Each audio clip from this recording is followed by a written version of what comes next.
Need to do it by classical method. और ये तुम्हारे पेपर का क्वेश्चन है जो फर्स्ट टाइम तुम्हारा एंटम का क्वेश्चन पेपर था, ये रहा 2023 का है।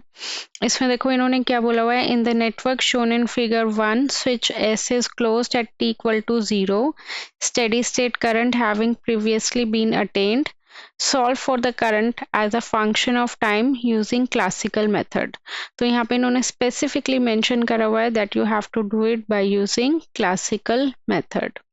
क्लासिकल मेथड के क्वेश्चंस हमने लास्ट क्लास में करे थे, राइट? तो बताओ मुझे ये वाला क्वेश्चन कैसे सॉल्व होगा।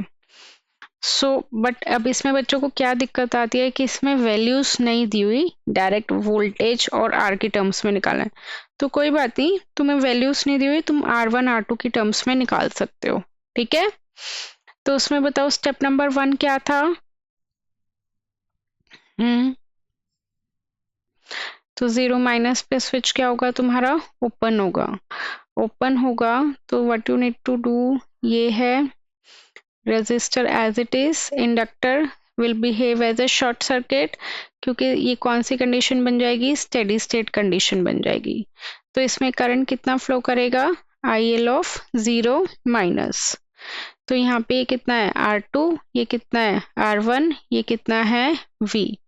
तो हमें किसकी वैल्यू निकालनी है, IL ऑफ 0 माइनस। अब हमारे पास वैल्यू तो है नहीं कि हम वैल्यूज पुट कर दें, तो इन्हीं की टर्म्स में निकाल लो। कैसे निकालते हैं, ओम्स लो, V बाय R। तो V कितना है, V है, तो R1 प्लस R2। तो यहाँ से हमारे पास स्टेप नंबर 1 हो गया।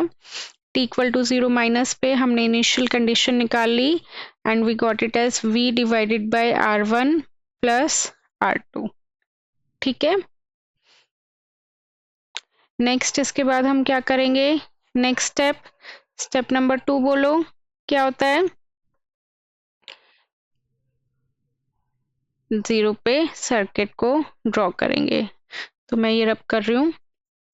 तो अब t इक्वल टू 0 पे क्या हो रहा है, ये स्विच तुम्हारा क्लोज हो रहा है या ओपन हो रहा है, क्लोज हो रहा है। तो क्लोज हो रहा है, ये डायग्राम बनेगा, रेजिस्टर एज इट इज, ये as it is, inductor as it is, और ये तुम्हारा क्या हो रहा है, स्विच क्लोज हो रहा है। यही बन रहा है डायग्राम। अब मुझे एक बात बताओ, अगर यहाँ से करंट जा रहा है तो वो कौन सा रास्ता चूज करेगा, प्लेन वाला रास्ता चूज करेगा या पहाड़ वाला रास्ता चूज करेगा, प्लेन वाला। तो इसका मतलब क्या है, साफ साफ कि ये रेजिस्टर में नहीं जाएगा, यही है इसका मतलब। R2 में नहीं जाएगा, है ना?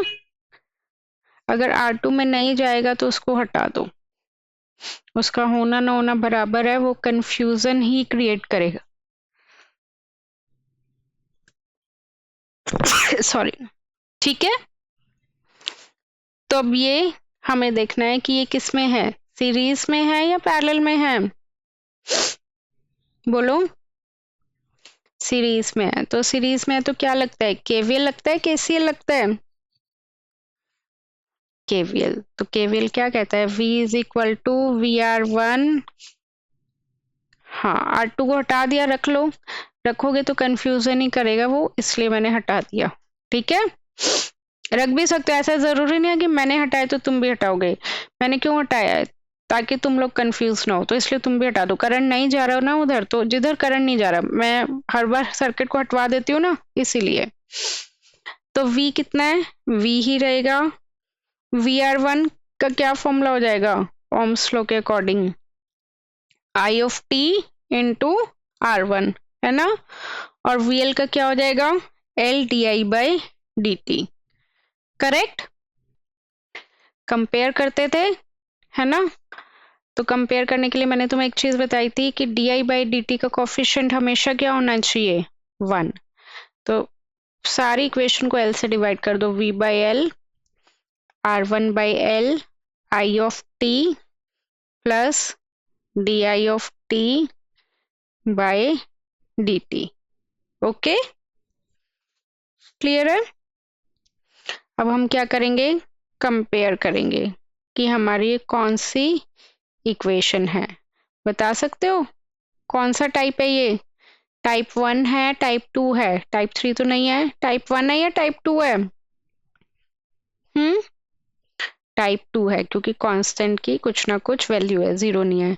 तो टाइप 2 में क्या है, y of t is equal to q by p plus k into e raised power minus p t, यही है।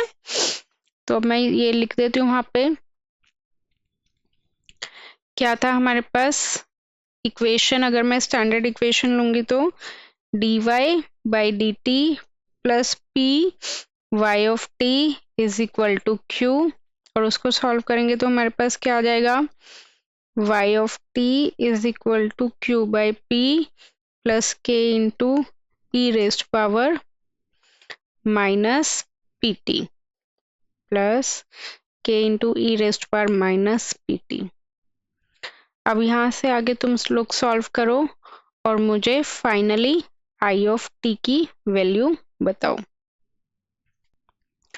देखो मैं बता रही हूँ, इसको सॉल्व करके आई ऑफ टी की वैल्यू तुम्हारी ये आ जाएगी कंपेयर करके, राइट। तो अब हमें किसकी वैल्यू निकालनी है, के की वैल्यू निकालनी है।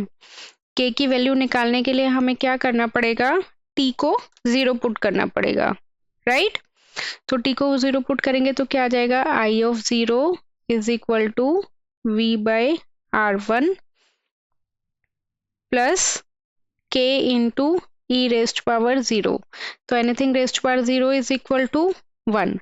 अब यहाँ से आई ऑफ 0 की वैल्यू हमने ऑलरेडी निकाल चुके थे हम इनिशियल कंडीशन पे। कितनी वैल्यू आई थी आई ऑफ 0 की, वो आई थी तुम्हारे पास v divided by R1 plus R2। तो इसको उधर ले जाओ, यहाँ से तुम्हारे पास k की वैल्यू आ जाएगी। पूरा सॉल्व करोगे तो k की वैल्यू आ रही है तुम्हारे पास माइनस वी, तो मैं एक बार पूरा कर ही देती हूँ। वो क्या था, v by R1 plus R2 is equal to v by R1 plus k, right. तो यहाँ से तुम्हें किसकी वैल्यू निकालनी है, k की वैल्यू निकालोगे, सॉल्व करोगे तो तुम्हारे पास आ रही है minus v into R2 divided by R1 plus R2 into R1, ठीक है। अब बस कुछ नहीं करना, तुम्हें ये k की वैल्यू इस आई ऑफ टी की इक्वेशन में सब्स्टिट्यूट कर देनी है। तो आई ऑफ टी का क्या आ जाएगा तुम्हारे पास, final answer v by R1 minus v R2 divided by R1 plus R2 into e raised power minus R1 by L T, ठीक है। अब बस मैं ये बताना चाह रही हूँ इस क्वेश्चन के थ्रू तुम्हें कि R और L की वैल्यूज नहीं दी हुई तो क्वेश्चन को देख के घबराना नहीं है।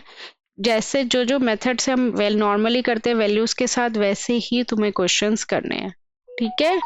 ये तुम्हारा 7 या 7.5 नंबर का क्वेश्चन आया था पेपर में, और बहुत ही कम बच्चे ये क्वेश्चन अटेम्प्ट करके आए थे, ओके।